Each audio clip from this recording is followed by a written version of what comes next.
Bueno, mis queridos, quisiera arrancar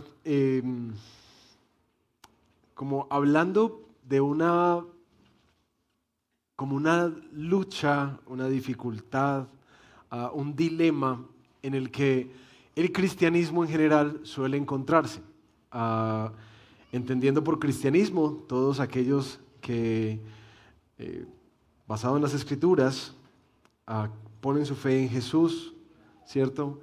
Así que ustedes saben que el catolicismo es clasificado dentro del cristianismo, así como el protestantismo. Es decir, yo he visto que en últimas, la religión cristiana, como que siempre nosotros debatimos en un problema que algunos lo han estudiado como el legalismo y el libertinaje, entre el legalismo y el libertinaje. Y pareciera que en nuestra relación con Dios es muy usual hacer esa puja y no saber uno dónde ubicarse. Por un lado, está el tema de si nos acercamos a un Dios santo, hay unas normas que tenemos que cumplir. Y podemos acercarnos a Dios con mucho temor, tratando de complacer constantemente a ese Dios que está mirando cada ley, cada norma. Y eso es lo que, digamos que en formas prácticas conocemos como el legalismo. Y suele producir o personas muy orgullosas que se jactan de su moral y empiezan a juzgar a los otros, o también suele producir personas muy frustradas porque nunca pueden satisfacer a Dios, ¿sí? Entonces más bien terminan alejándose de Dios o viviendo una vida hipócrita, aparentando ser algo que en la vida cotidiana no son. Por el otro lado, tenemos el libertinaje, ¿cierto? El libertinaje, que es básicamente esta comprensión de que como el precio de nuestro pecado ha sido pagado en Jesús, nosotros de alguna manera podemos vivir como queramos, ¿cierto? Como queramos. También está muy apoyado por esta idea de que Dios abrogó toda la ley, como que quitó las leyes sobre nosotros y ahora nosotros somos libres. Gracias a la muerte de Jesús, Él entiende que nosotros somos pecadores, ¿cierto? Y que somos humanos y por eso pecamos. Pero en este lado de la balanza se empieza también a producir algo, o más bien no se produce algo. Y es que uno empieza a ver personas que sus vidas son exactamente iguales, aunque profesan conocer a Dios y seguir a Cristo, sus vidas son exactamente iguales. No hay ningún cambio, ¿sí? Pero hay una relación. Y Cristo me perdonó y Él entiende porque Él es un Dios bueno y misericordioso, es un Padre que perdona. Entonces yo me muevo dentro de esta zona. Entiendo un montón de cosas pecaminosas en mi vida, pero yo entiendo que el Señor sabe que soy pecador y que por eso Él murió por mis pecados. Entonces, en el cristianismo normalmente yo encuentro, al hablar con ustedes y entender mi propia vida, que solemos girar en torno a estas dos cosas, o al legalismo o al libertinaje. No les voy a pedir que digan en dónde están.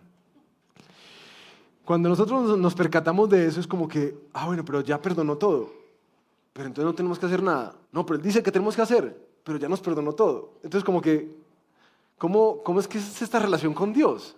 Porque la verdad es como un poco extraña. Lo que hacemos nosotros es empezar a añadir un poquitico de cada ingrediente. Entonces vamos a poner un poquitico de gracia y un poquitico de legalismo, ¿cierto? Un poquitico de ley y un poquitico de gracia para ver si logramos encauzarnos como en un punto medio. Y la verdad es que las buenas noticias de Jesús, esto que conocemos como el Evangelio, es un camino diferente a estas dos realidades. Y como sé que hay un debate bastante grande entre esto, una de mis oraciones al Señor es que nos permita, a través del estudio que tenemos hoy, un pasaje conocidísimo, que es la crucifixión de Cristo, nosotros podamos entender por qué la cruz es el camino, que está justamente como un camino diferente entre el legalismo y el libertinaje. Y cómo es que Dios, a través de lo que hizo Jesús en la cruz, nos proporciona el camino que conecta perfectamente esas dos realidades en las cuales amamos la ley de Dios y procuramos cumplirla, pero también disfrutamos en medio de nuestros fracasos de su gracia y de su amor. ¿Cómo es que esas dos cosas se pueden poner juntas? Y el secreto está en la cruz. Espero que el Señor nos guíe en su palabra hoy. Y si tú te identificas en alguno de los dos lados, puedas moverte. Si estás en el legalismo, que puedas moverte a disfrutar más la gracia y el perdón y la reconciliación que hay en Cristo para ti. Pero si estás en el otro lado del libertinaje, de que puedes vivir como sea, y Dios es misericordioso y en últimas Él te va a perdonar, te puedas mover a entender la transformación y la nueva vida que Él quiere producir en ti en Cristo Jesús. ¿Vale? ¿Están listos? Vamos a leer de corrido nuestro texto el día de hoy. Y quiero, después de la lectura, quizás hacer unos enfoques en particular sobre el título de esta predicación, que es el costo de la gracia. Vamos a estudiar Mateo, capítulo 27, versículos del 27 hasta el 66. ¿Listo? Es una lectura larga. Acaban de intercambiar a Jesús por Barrabás. Jesús por Barrabás. Y termina el último versículo, versículo 26. Pilato soltando a Barrabás y haciendo azotar a Jesús, lo entrega para que sea crucificado. Esto es muy importante porque en la escena nosotros tenemos que entender que lo que vamos a leer, Jesús en este punto ya es un Jesús desfigurado. Los azotes que le proporcionaron los romanos lo acabaron. En esta escena Jesús ya está ensangrentado, porque viene de una paliza que le dieron en la noche en el concilio, ¿recuerdan? Después lo acaban de azotar, esta es la segunda vez que le pegan, y ahora viene para un tercer maltrato, que es el texto que vamos a leer el día de hoy. Entonces, los soldados del gobernador llevaron a Jesús al pretorio y reunieron alrededor de él toda la tropa romana. Después de quitarle la ropa, le pusieron encima un manto escarlata y tejiendo una corona de espinas le pusieron sobre su cabeza y una caña en su mano derecha. Y arrodillándose delante de él le hacían burla diciendo: «¡Salve, Rey de los judíos!».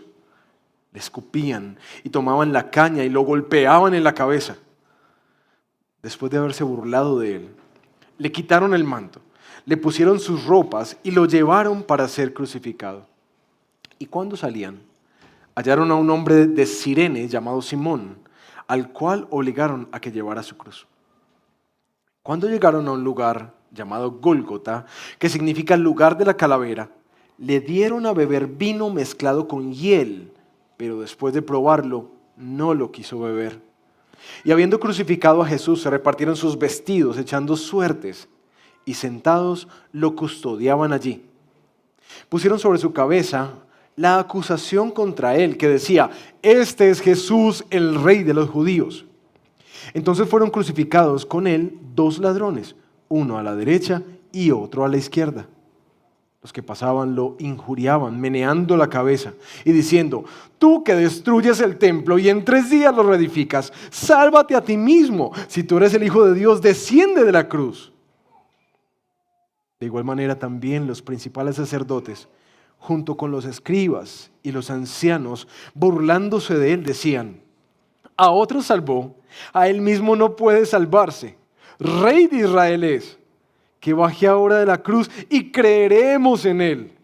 En Dios confía, que lo libre ahora si él lo quiere, porque ha dicho: yo soy el Hijo de Dios». En la misma forma, lo injuriaban también los ladrones que habían sido crucificados con él. Desde la hora sexta, hubo oscuridad sobre toda la tierra hasta la hora novena. Y alrededor de la hora novena, Jesús exclamó a gran voz diciendo: Elí, Elí, lema sabactani. Esto es, Dios mío, ¿por qué me has abandonado?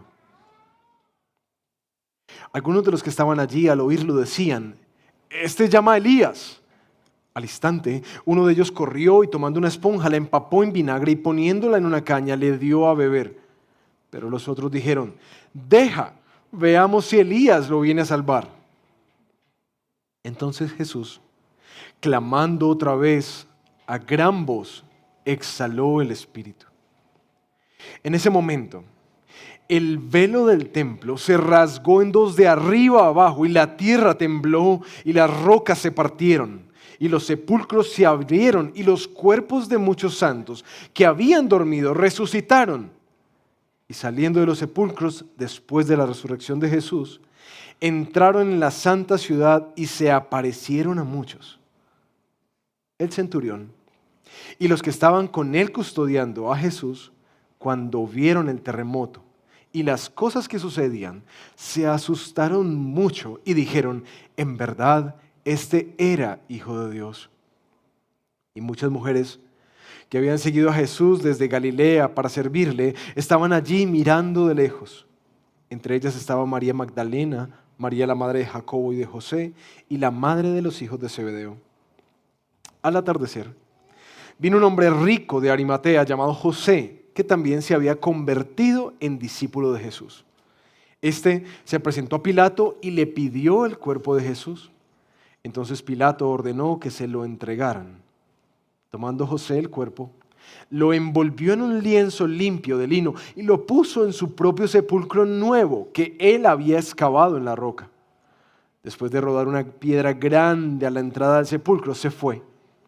María Magdalena estaba allí y la otra María sentadas frente al sepulcro. Al día siguiente, que es el día después de la preparación, se reunieron ante Pilato los principales sacerdotes y los fariseos y le dijeron, Señor, nos acordamos que cuando aquel engañador aún vivía, dijo, después de 3 días resucitaré.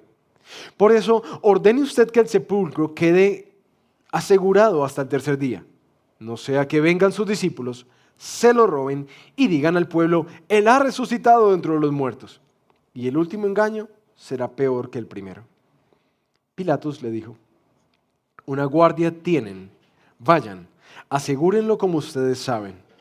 Y fueron y aseguraron el sepulcro y además de poner la guardia, sellaron la piedra. Este es nuestro texto del día de hoy. Hoy quisiera que desarrolláramos en este texto el costo de la gracia. Algo que es muy particular en la lectura, que resalta cuando uno la lee, es la cantidad de detalles que Mateo da acerca de la crucifixión.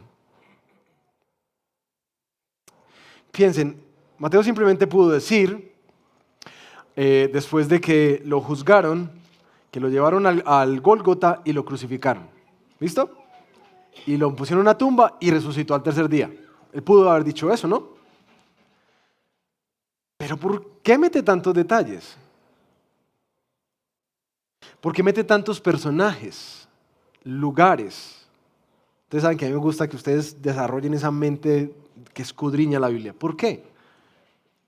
Porque detrás de eso hay una intención de Mateo. De hecho, hay detalles que los otros evangelios no nos cuentan de la misma crucifixión.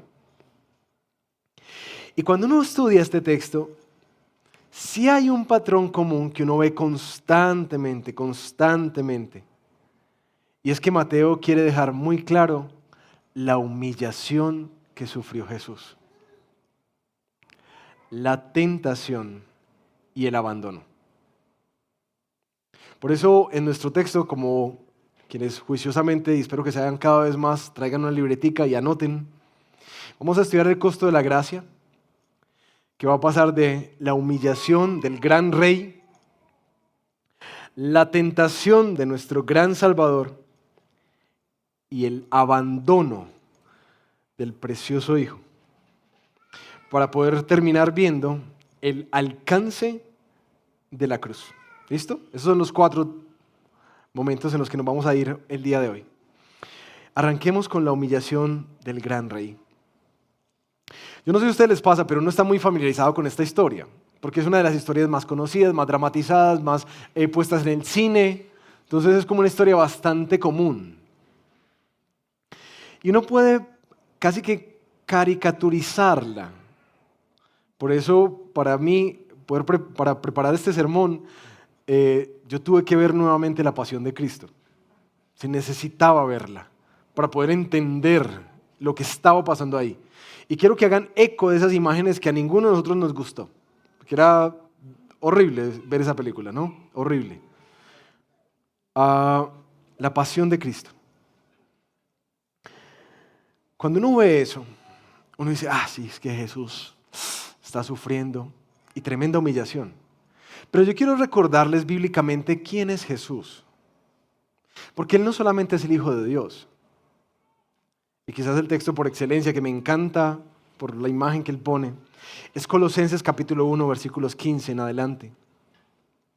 Este personaje que vamos a estudiar es la imagen del Dios invisible, el primogénito de toda creación, porque en Él fueron creadas todas las cosas, tanto en los cielos como en la tierra, visibles e invisibles, ya sean tronos o dominios o poderes o autoridades, todo ha sido creado por medio de Él y para Él. Y Él es antes de todas las cosas, y en Él todas las cosas permanecen o subsisten, son sostenidas por Jesús. Este es el que está aquí. ¿Listo? Para que no tengamos una idea lejana solamente de una humanidad de Cristo, sino que recordemos quién es Él. Todo es creado por medio de Él y para Él. Todo. Lo que vemos y lo que no vemos. Todo. Ahora sí. Empieza a verse en el costo de la gracia que primero pasa la humillación del gran rey. Ustedes saben que cuando estudiamos esto se ha acuñado una palabra particularmente que se dice como el escarnio de Jesús. El escarnio de Jesús, una palabra que uno casi no escucha, ¿cierto? Y no entiende. Me puse a buscarla. El escarnio es burlarse de una persona de manera cruel, con la finalidad de humillarla o despreciarla. No hay otra palabra en el español que aclare tanto y describa tanto lo que Jesús está pasando aquí.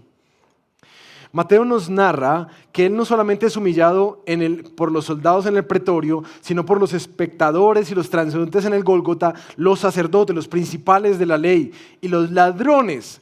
Todo el mundo se burla de Jesús. El rey es humillado por los soldados después de que es golpeado de diferentes maneras. ¿Cómo es que se da esta humillación? En el pretorio, que supuestamente es el palacio de justicia, y el acto más injusto está ocurriendo justo en medio de eso. Lo desnudan, algo que no deberían haber hecho. Le quitan sus vestidos y empiezan a construir como una parodia del gran rey. Le ponen un manto escarlata, que era el color de la realeza, y le ponen una corona de espinas, que para los estudiosos de la época sabemos que las espinas en esa región son larguísimas. Así que él fue atravesado por la espina. Le ponen una caña débil, flaca, y los soldados empiezan, los que eran normalmente 4 soldados para el maltrato, para el escarmiento del culpable. Mateo nos dice que toda la tropa romana, que posiblemente estaba en ese momento en Jerusalén para custodiar que no hubiera revueltas por la celebración de la Pascua, es decir, los 600 soldados estaban presentes alrededor de Jesús. Un escarnio público. Y comienzan a hacerle burla, arrodillándose delante del gran rey. ¡Salve, rey de los judíos! Después pasan de la humillación a la crueldad, y con la vara que lo estaban burlando, lo cogen y le golpean la cabeza. El verbo es que varias veces lo hicieron. Esto describe exactamente lo que Jesús estaba diciendo que iba a pasar. ¿Recuerdan por ahí Mateo 20, 19? Y lo entregarán a los gentiles para burlarse de él, lo azotarán y lo crucificarán. El rey ahora sale del pretorio y de camino a la cruz. Mateo no nos narra mucho de esto, los otros evangelios sí. Era común en este tipo de condena que pasearan al culpable por todas las calles, por el camino más largo hacia el Gólgota, para que todo el mundo vea qué pasa cuando alguien se levanta contra Roma. La exhibición pública del condenado, donde el centurión iba a caballo, adelante de toda la procesión, mientras un anunciador decía la causa de la condena. Este es el que dijo ser el rey de los judíos. Y miren cómo terminó. Aparece este personaje, Simón de Cirene, a quien obliga. Cirene es una región en el África, que pareciera que fuera como un judío que vino a adorar en ese tiempo. Los otros evangelios lo ubican, que él venía como del campo, y lo cogen y le dicen, cargue la cruz. Pero ¿por qué tenía que cargar la cruz de Jesús? Si eso era lo que el reo tenía que hacer. ¿Por qué? Porque Jesús estaba quebrado. Esta fue su tercer paliza. Ya estaba completamente desfigurado. Jesús ya no podía con la cruz, que era básicamente un madero, el travesaño. Ellos no cargaban toda la cruz como nos lo ponen en los muñequitos, sino que es el travesaño, que más o menos eran como unos 55 kilos, eso es un bulto. Simón de Cirene lo carga y lo lleva hacia adelante. Y en la cruz, nuevamente, Jesús es desnudado, porque sus vestiduras las reparten echando suerte. Como literalmente el Salmo 22, 18 decía, se reparten entre sí mis vestidos y sobre mi ropa echan suertes, que es como lo cita Juan. Le dan a beber vino mezclado con hiel. ¿Saben para qué era eso? Para adormecerlo. Era una forma de bloquear no solamente el dolor, sino mentalmente desconectarlo para que no experimentara tanto sufrimiento. ¿Y qué hace Jesús? Lo rechaza. La acusación que pegan en la cruz, este es Jesús, el rey de los judíos. ¿Para qué es eso? Sino una burla de él mismo. Aquí está el cumplimiento perfecto de esta profecía de Isaías 53. Él fue despreciado y desechado de los hombres, varón de dolores, experimentado en la aflicción, y como uno de quienes los hombres esconden el rostro, fue despreciado y no lo estimamos. Algo curioso, ¿ustedes saben cuándo escribió Isaías eso? 700 años antes. Ahora, ¿qué aprendemos de este camino de la humillación de Jesús, del gran rey? ¿Ustedes recuerdan cuando estábamos por allá en Mateo, en el Sermón del Monte? ¿Cómo es que Jesús invitaba a sus discípulos?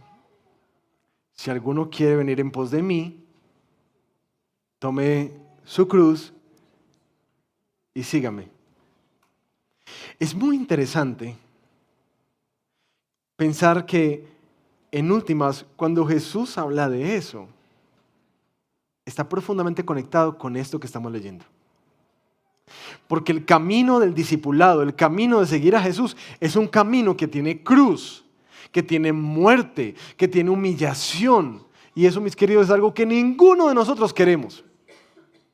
Pero esa es la invitación. ¿O cuál otra sería? Cuando Jesús dice, ¿tú quieres seguirme? Seguirme implica que tú tomes tu cruz y también me sigas. Que tú también experimentes la humillación, a veces el maltrato, el sufrimiento. Nos lo decían las bienaventuranzas, ¿cierto? Dichosos si sufren por causa de la justicia. Dichosos los que son perseguidos por mi nombre. Eso va a venir. Y es algo, mis queridos, que nosotros tenemos que recordar. Seguir a Jesús siempre trae cruz consigo. Siempre. Pero al pensar en esta escena, especialmente en la parodia que hacen de Jesús, me llamó mucho la atención un comentario de este gran predicador, Charles Spurgeon. Es posible, voy a citarlo, es posible para nosotros burlarnos de Jesús por la forma en que vivimos. Te has burlado de Él con una adoración fingida y por lo tanto le has puesto el manto escarlata. Pues ese manto escarlata significó que lo hicieron un rey nominal, un rey que en realidad no era un rey, sino un mero espectáculo. Tu religión de domingo, lo cual ha sido olvidada durante la semana, ha sido un cetro, una caña, un emblema impotente, una simple farsa. Te has burlado de Él y lo has insultado con tus himnos y oraciones, pues tu religión es una pretensión sin corazón en ella. Le trajiste una adoración que no era adoración, una confesión que no era confesión y una oración que no era oración. ¿Acaso no es así? Hermanos, cuando yo leí esto, yo dije, nosotros hacemos una parodia del reinado de Jesús con nuestras vidas.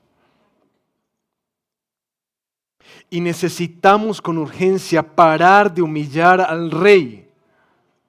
Parar de humillar al rey. No solamente con la falsedad de nuestra religión. No solamente por el cetro, la corona y el manto, que no significa nada, ningún reinado sobre nuestra vida, aunque lo cantamos, lo decimos, lo proclamamos, pero en la práctica no se ve para nada que Él sea el Señor. Sino que debemos parar de humillar al rey. Porque cuando nuestra vida, mis hermanos, cuando nuestra vida no exhibe ni muestra los frutos del Evangelio, de la nueva vida que decimos tener en Cristo Jesús, cuando no hay vida de Jesús en nosotros, ¿saben qué es lo que hacemos?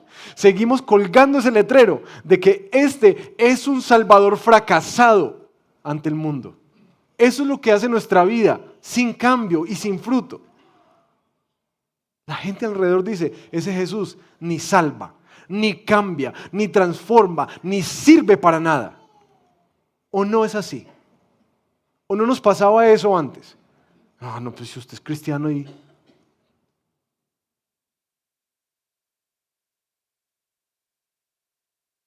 Mis hermanos, la gracia de Dios no fue barata, fue muy costosa, y debemos atesorarla así.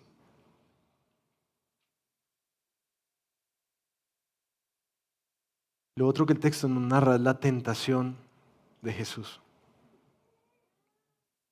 la tentación del Salvador. Mateo presta mucha atención a los espectadores y a los comentarios que ellos hacen acerca de Jesús. Él está en la cruz, ahora colgando, y vemos a Mateo narrándonos 3 grupos de personas. Los que pasaban meneando la cabeza, los líderes religiosos y los ladrones en la cruz. Los que pasaban meneando la cabeza les dicen, tú que destruyes el templo, en 3 días lo reedificas, pues sálvate a ti mismo. Si tú eres el Hijo de Dios, desciende de la cruz. Los líderes religiosos, a otro salvó y a él mismo no puede salvarse. Si es un rey de Israel, que baje ahora de la cruz y creeremos en él. En Dios confía, pues que lo libre ahora si él lo quiere, porque ha dicho, yo soy el Hijo de Dios. Y los ladrones, nos dice Mateo, que decían exactamente las mismas palabras. En Lucas 23 lo narran literalmente. Uno de los malhechores que estaba colgado allí le lanzaba insultos diciendo, ¿no eres tú el Cristo? Pues sálvate a ti mismo y a nosotros.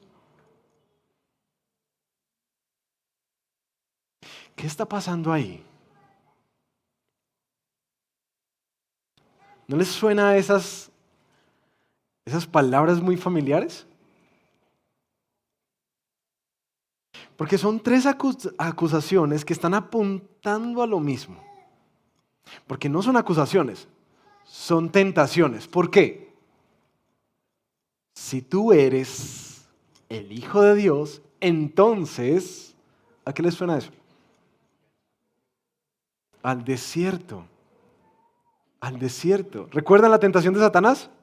Si tú eres el Hijo de Dios, entonces lánzate. Si tú eres el Hijo de Dios, entonces dile a esas piedras que se conviertan en pan. ¿Qué está siendo probado y tentado aquí? nuestro Salvador, y la capacidad que Él tiene de salvarse a sí mismo. Ahora sabemos por la predicación pasada que Él puede hacerlo, que puede clamar al Padre y 72,000 ángeles bajarían de una. Pero ¿por qué Jesús no lo hace? Esa es una gran pregunta. ¿Por qué Jesús no lo hace? Porque otra vez aparece la última tentación. Sálvate a ti mismo, hazlo por ti mismo.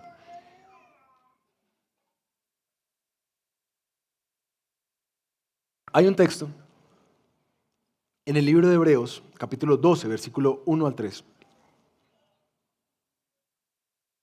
que dice literalmente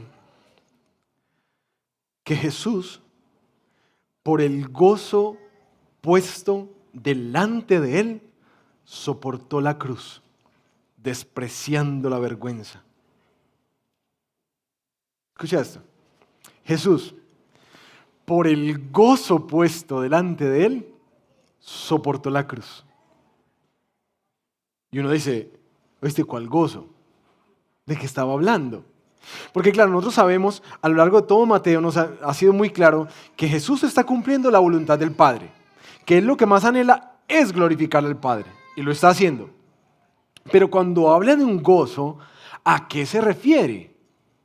Y esto nos lleva en un paseo, que anoten por ahí los textos, no vamos a tener tiempo de estudiarlos todos, pero nos lleva a un paseo como que venía a ver qué era lo que Jesús tenía en mente.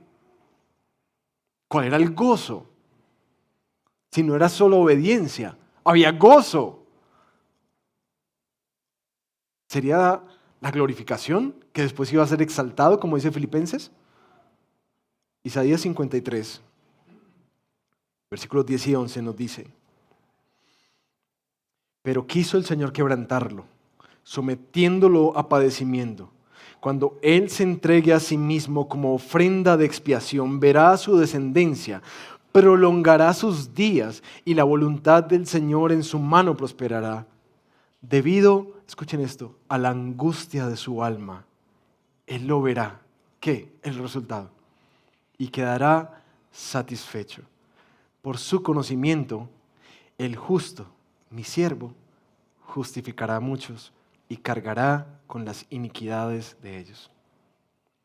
Una de las cosas que uno ve aquí es que Jesús probablemente tenía un profundo gozo porque Él sabía que ese sacrificio rescataría a un pueblo para Él, una descendencia, que cuando Él la viera experimentaría gozo. Algunos comentaristas dicen que quizás una de las imágenes más fuertes de esto es esa entronización del Cordero y una gran multitud de toda lengua, tribu y nación adorándolo a Él, reconciliados con el Padre, siendo jugados sus ojos de las lágrimas y disfrutando de la gloria de Dios. Eso era lo que estaba en la mente de Jesús. Un pueblo rescatado, justificado, y quedaría satisfecho. Pero Juan, en el capítulo 10, lo pone también en las propias palabras de Jesús de una manera preciosa, porque dice: yo soy el buen pastor, y el buen pastor da su vida por las ovejas. Versículo 16. Yo tengo otras ovejas que no son de este redil, y a esas también debo traerlas.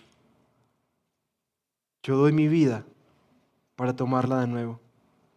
Nadie me la quita, sino que yo la doy por mi propia voluntad. ¿Qué es lo que tenía en mente Jesús? Porque aquí Él mismo lo está diciendo. Es que Él está dando su vida para traer a unas ovejas que están perdidas, haciendo lo que ellas piensan, quieren y desean, extraviadas. Pero Él las quiere traer. Por eso da la vida. Y lo da voluntariamente. A Jesús nadie lo obligó. Él lo dio voluntariamente. ¿Pero por qué? Porque estaba trayendo a ovejas perdidas a una relación profunda con Él. Las estaba trayendo a casa.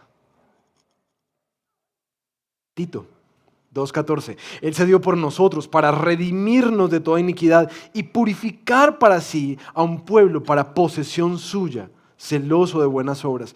Dios estaba sacando un pueblo de la vida vana que tenía para darle un nuevo propósito, una nueva dignidad. Primera de Pedro 2:9, pero ustedes son un linaje escogido, un real sacerdocio, nación santa, pueblo adquirido, pagado para la posesión de Dios, a fin de que anuncien las virtudes de aquel que los llamó de las tinieblas a su luz admirable.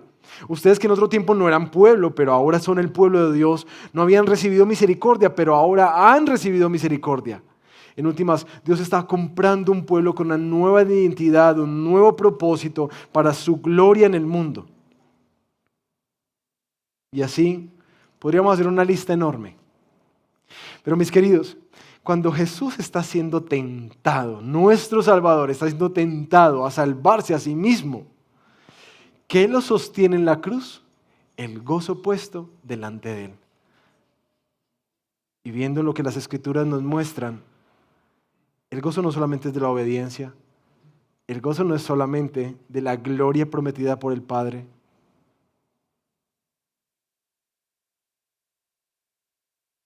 El gozo de Jesús somos tú y yo.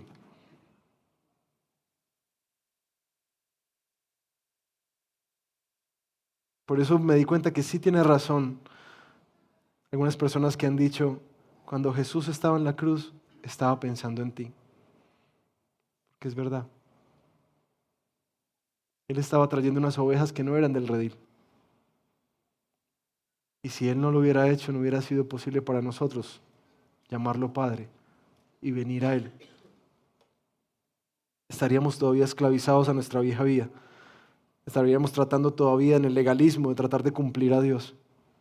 Estaríamos lejos en nuestros delitos y pecados. Lejos.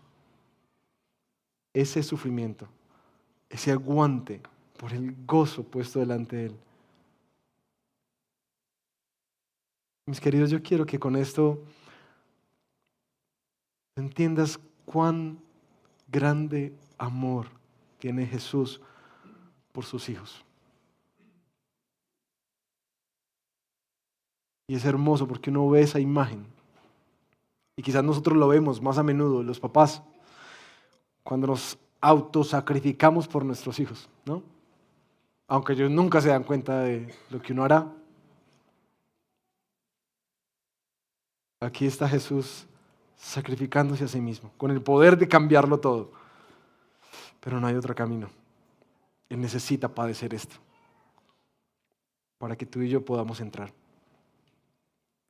Y quiero invitarte en esto al deleite de la gracia de Dios. Que esta gracia fue costosa, muy costosa, pero fue comprada para ti. Si te arrepientes de tus pecados y crees en Jesús, fue comprada para ti. Disfrútala, es gratuita. Hay perdón, esperanza, propósito, una nueva vida. ¿Por qué uno quisiera correr lejos de Cristo? ¿Por qué? Si Él ha hecho todo esto para justamente atraernos a Él. El tercer elemento que aparece del costo es el abandono del Hijo. Y ven cómo Mateo narra que la creación manifiesta lo que está sucediendo ahí. El día más triste de la historia. El día en que la Trinidad preexistente, suficiente en sí misma, se separa por un instante por lo que Jesús representa, el pecado de toda la humanidad. Desde el mediodía hasta las 3 de la tarde son como una oscuridad. Algunos han dicho, no, es que fue un eclipse y demás. Pero realmente, por los historiadores, ven que no hay tal eclipse para esas épocas, sino que más bien se cierne como una oscuridad como la de Egipto, ¿recuerdan? Aunque en Egipto se cirnió se puso una oscuridad durante 3 días enteros. Aquí son 3 horas de oscuridad en la tierra. Y esa oscuridad no nos dice qué significaba, pero probablemente expresaba el luto, la tristeza, pero también el enojo de Dios y la oscuridad que reposaba en ese momento sobre el Hijo de Dios. Y aquí pasa lo inconcebible. Dios mío, ¿por qué me has abandonado? No sé si ustedes saben que eso es una cita exacta de un salmo, el Salmo 22. Es uno de los salmos que más contenido tiene como cristológico de esta escena de la crucifixión. ¿Por qué me has abandonado? Clama Jesús a gran voz nuevamente y exhala su espíritu y se da, como decía Friedrich Nietzsche, la muerte de Dios. ¡Bum! Jesús muere en una profunda sensación de abandono por el Padre. ¿Por qué? ¿Por qué? En ese momento, como lo hemos venido explicando, se da una transacción histórica. Dios el Padre considera al Hijo como un pecador. Como el apóstol Pablo lo escribía en 2 Corintios 5, al que no conoció pecado, lo hizo pecado por nosotros, para que fuéramos hechos justicia de Dios en él. Dios puso, como veíamos en la oración del Getsemaní, toda la ira sobre aquel que representaba todo el pecado de la humanidad. Dios no podía tener comunión con quien cargaba tal oscuridad. Por eso es que Jesús experimenta el abandono del Padre. No es que Dios sea un mal padre, es que Dios es santo. Y Jesús en ese momento representaba la oscuridad que nadie en la vida había visto. La oscuridad de la humanidad cargada sobre él. Cristo nos redimió, dice Gálatas 3, de la maldición de la ley, habiéndose hecho maldición por nosotros. Porque está escrito, maldito todo el que cuelga de un madero. Así como Isaías 53 lo profetizó, fue despreciado y desechado de los hombres, varón de dolores y experimentado en la aflicción. Y como uno de quienes los hombres esconden el rostro, fue despreciado y no lo estimamos. Ciertamente Él llevó nuestras enfermedades, ahí estaban, y cargó con nuestros dolores, ahí estaban. Con todo, nosotros lo tuvimos por azotado, por herido de Dios y afligido. Es decir, no nos importó. Pero Él fue herido por nuestras transgresiones, molido por nuestras iniquidades. El castigo de nuestra paz, ¡pum!, cayó sobre Él. Y por sus heridas hemos sido sanados. Todos nosotros nos descarriamos como ovejas. Nos apartamos cada cual por su camino. Pero el Señor hizo que cayera sobre Él la iniquidad de todos nosotros. ¿Entienden por qué Dios no podía tener comunión con su Hijo? Era lo más putrefacto, lo más asqueroso delante de los ojos de Dios. Tu iniquidad y la mía puesta ahí. Tu maldad y la mía. Tu egocentrismo, tus mentiras, tu lujuria. Todo ahí. Ahí. Era lo más repugnante. Eso era Jesús para Él. Ahora, al conocer esta agonía del Hijo y al conocer el costo de la gracia, uno se tiene que preguntarse, ¿cómo esto afecta la manera en que yo lidio con mi pecado? Porque mis hermanos, hasta aquí esto no es nada nuevo para ninguno de nosotros. Pero la verdad yo creo que uno puede llegar a teorizar y a volver paisaje la crucifixión. Pero entender lo que está pasando aquí, en esta escena, sí tiene que afectar profundamente la manera en que nosotros lidiamos con el pecado. ¿Por qué? Porque es que la gracia no fue barata, fue muy costosa, muy costosa. Por eso uno sí se tiene que preguntar si la gracia me da como la libertad de yo seguir manoseando mi pecado. Si me da libertad de yo seguir siendo licencioso libertino en las maneras en que el Espíritu me convence de que eso no le agrada al Señor. Ay, pero Él sabe que es muy difícil. Ay, pero Cristo murió por mí. La escena de la cruz no nos permite ser licenciosos con nada pecaminoso en nuestra vida. Con nada. Y quiero que lo pienses, porque yo sé que como nosotros somos tan cristianitos, y pensamos, ay, sí, no, el trago, el alcohol, no sé qué, las cosas que tú consideres que están mal. Pero piensa en las cosas que el Espíritu Santo te reprende, en tus actitudes, en tu carácter, en tu negligencia, en tu falta de disposición al sacrificio, cuando Dios te llama a hacer cosas, a entregar cosas. Piensa en eso. Piensa en las veces en que uno sabe que está pecando y literalmente no me importa para nada hacerlo. Porque eso, mis hermanos, eso no es el Evangelio. Eso es una distorsión de la gracia de Dios. Eso es una gracia barata. Y creo que hay mucho de eso entre nosotros. Mucho.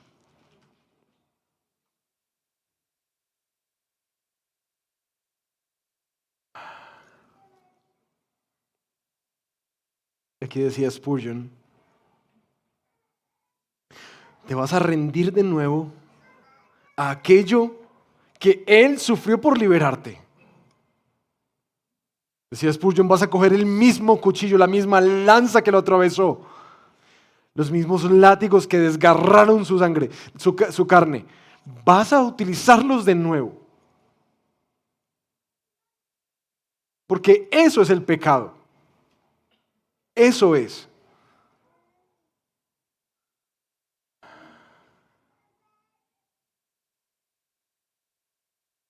Ahora, al ver este cuadro de Jesús y su abandono, sí hay algo que nos invita, como decía el autor de Hebreos, a perseverar. Cuando nos decía, en su lucha contra el pecado ustedes no han padecido hasta la sangre. Pero viendo a Jesús, perseveren en Él, perseveren en Él. Por último, ¿cuál es el alcance de este sacrificio? Ya vimos el camino de la humillación que sufrió Jesús y el que nos invita a caminar junto con Él. ¿Sí? Vimos la tentación del Salvador, que en últimas tenía en mente un gozo profundo, que somos tú y yo. Y ahora estamos viendo el abandono que experimenta para que tú y yo nunca más experimentemos abandono de parte de Dios. Y quiero hacer un paréntesis aquí. Yo sé que muchas veces nosotros sentimos que Dios nos ha abandonado, ¿cierto que sí? ¿Cierto que sí? Especialmente cuando parece que el sufrimiento, la adversidad tocan a nuestra puerta. Uno siente que Dios lo abandonó, ¿cierto que sí?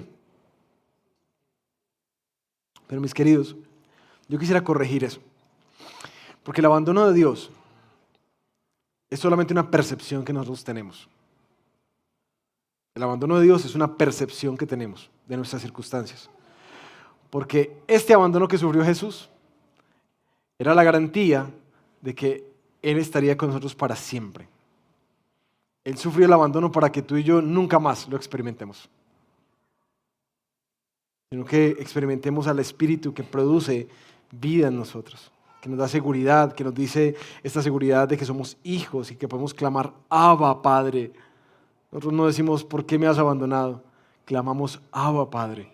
Esa es una seguridad. El abandono es una percepción que tenemos, pero Dios nunca abandona a aquellos que compró con la sangre de su Hijo. Nunca los abandona. El alcance de la cruz. ¿Qué pasó en esa muerte? Y vemos en nuestro texto que cuando Jesús exhala, empiezan a pasar un montón de fenómenos. ¿Se dieron cuenta? ¿Cuáles fueron? ¿Verdad que empieza la oscuridad, pero también la tierra tiembla, las rocas se parten? Pero hay una cosa en particular que es espectacular. Y es que había un velo. ¿Recuerdan el velo del templo? Y quienes de pronto no están familiarizados con eso, en el templo de Jerusalén había un velo grandísimo que cubría el lugar santo, donde estaban oficiando los sacerdotes, al lugar santísimo, que era donde estaba el arca, donde reposaba la presencia de Dios. Solamente una vez al año un hombre podía atravesar ese velo para poder presentar las ofrendas delante del Señor y representar a todo el pueblo para el perdón de sus pecados a través del sacrificio de los corderos. Ese velo estaba entretejido con imágenes de ángeles, querubines, que eran un recordatorio del Edén, cuando estaban ese ángel con espadas que no podían entrar de vuelta a Adán y Eva, porque al pecar no pueden entrar, ¿cierto? Al pecar no pueden entrar. Esa gran cortina les recordaba a todo el mundo la separación de Dios, la distancia, la lejanía de Dios. Pero ¿qué es lo primero que narra Mateo? Apenas exhala el Espíritu. Versículo 51. En ese momento, los beneficios de la transacción que se estaba dando acá por nuestro pecado empezaron a ser tangibles.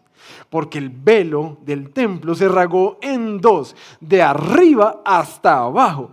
Dice Spurgeon, eso no fue una pequeña rasgadura a través de la cual se haya podido ver un poco, sino que es una rasgadura de arriba a abajo. Hay una entrada hecha para los más grandes pecadores. Si solo hubiera habido un pequeño agujero cortado, los ofensores tal vez hubieran podido colarse a través de él, pero ¿qué acto de misericordia abundante es este? Que el velo es rasgado a la mitad de arriba a abajo, de tal manera que el mayor de los pecadores puede encontrar un amplio pasaje hacia el Padre. Hermoso, ¿no? Lo que separaba ahora es quitado, roto, porque Jesús ha muerto. Ahora el camino de Dios está abierto. Un camino nuevo y vivo, el que Él inauguró por nosotros por medio del velo, es decir, de su carne, dice Hebreos 10:19. El primer beneficio es que tenemos ahora un camino al Padre. Ya no a través de ritos y a través de cumplimientos y de sacrificios, porque todo lo que se requería en esa cruz inmediatamente fue logrado. Un camino nuevo al Padre. Pero lo otro que pasó es muy curioso. Y solamente Mateo narra ese evento. Los otros evangelios no. Que la tierra tiembla y los sepulcros ¡prum!, se abren. Y los cuerpos de muchos santos que habían dormido, ¿qué pasó? Resucitaron. Y después de la resurrección se aparecieron en la ciudad a muchas personas, por lo cual Mateo tendría que tener claridades de que hay testigos presenciales de esto en el momento en que él está escribiendo su evangelio. Pareciera que la muerte de Jesús empieza a mostrar el impacto de la nueva vida, como un anticipo de lo que él había ganado ahí, la resurrección de los muertos, una nueva vida junto con él. Dice Juan, capítulo 19, versículo 30, que Jesús antes de expirar dice, consumado es. Todo ha sido pagado en su totalidad.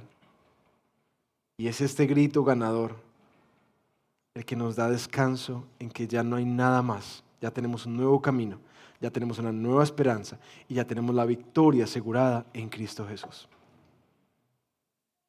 Ahora, vamos la próxima semana a hablar un poquitico más de la muerte, que evidentemente murió, lo envolvieron, lo metieron, algunos dicen que se desmayó y es claro que aquí no da lugar a duda por todo lo que nos ha contado de que Jesús muerto, está muerto, ¿sí? Y cómo los guardias se aseguran de que no haya engaños. La próxima semana vamos a ver un poquitico más en la resurrección de esto. Pero quiero para terminar, mis hermanos, orar leyéndoles un texto para mí resuelve el dilema entre el legalismo y el libertinaje. Como esa tensión constante que manejamos entre uno y otra cosa. Y si tienes tu Biblia ahí, ve conmigo a Hebreos, capítulo 10, versículo 19.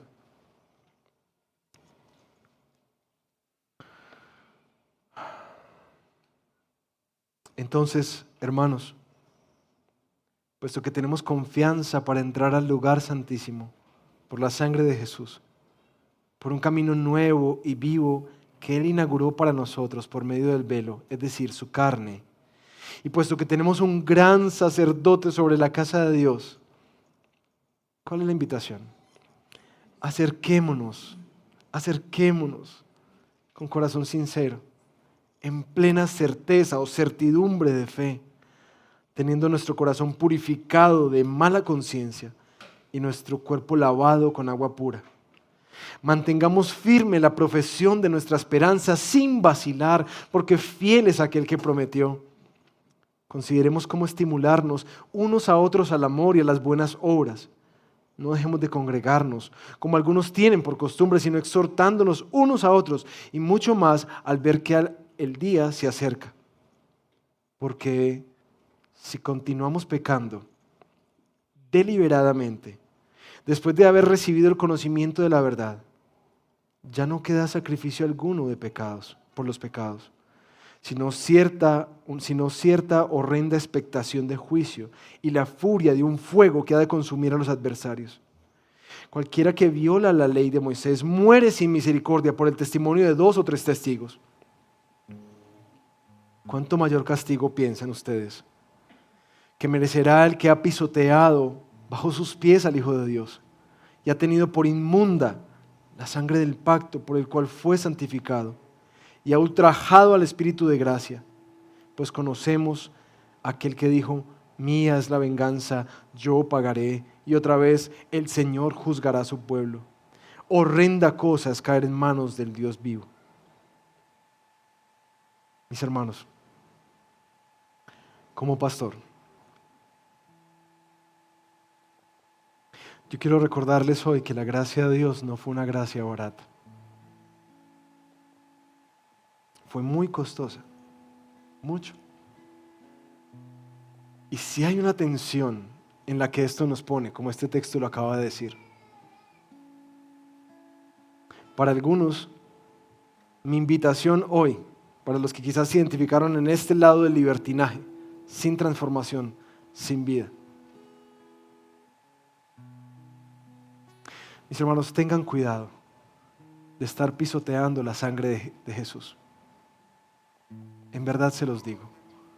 Tengan cuidado de estar pisoteando la sangre del Hijo de Dios, pecando deliberadamente.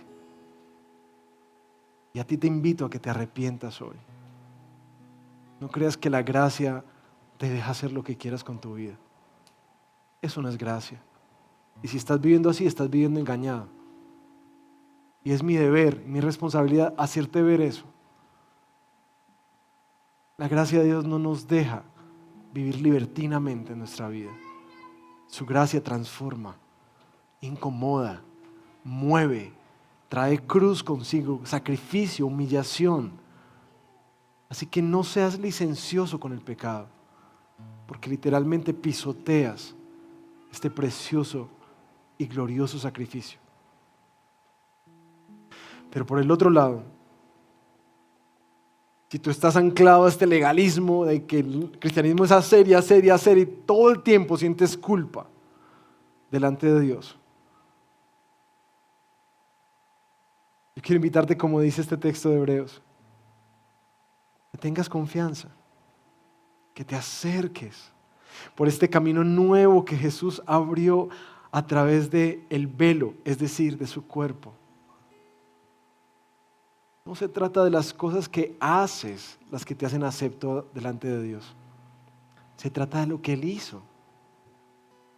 Y Él no quiere que lleves un yugo pesado sobre ti. Y creo que en últimas también apela al tema de la culpa de nuestro corazón, que la traigas al Cordero y descanses en el sacrificio suficiente que pagó todo lo que tú nunca podrás pagar en la vida. Él ya lo hizo por ti. Pero también recordar esto, si tú eres uno de esos legalistas que anda señalando a la gente, ojalá que te des cuenta de eso. También esto te mueve a entender que es la gracia la que lo cambia todo. Y una nueva manera de acercarte a otras personas, así como una nueva manera de empezar a acercarte y, escucha esta palabra, disfrutar el Evangelio. Disfruta lo que ya fue hecho por ti. Por eso, como les decía al principio, este dilema se resuelve en un solo lugar, la cruz, donde la ira de Dios es revelada y donde la gracia de Dios es extendida. Ay, Señor, ayúdanos, por favor. Yo sé lo difícil que es en nuestra mente, especialmente tan religiosa que es y tan mundana que es. Entender este equilibrio, más bien este nuevo camino. Produce los frutos en nuestra vida. Trae convicción en lo que necesitamos ser convencidos de pecado, pero también trae certezas en lo que necesitamos descansar, que ya ha sido hecho en Cristo Jesús. Permítenos acercarnos a ti a través de la cruz, con todo lo que ella implica, con todo lo que ella nos recuerda, con todo lo que ella nos da. Gracias por tanto, Señor. Como vamos a cantar, nosotros no merecemos nada de esto.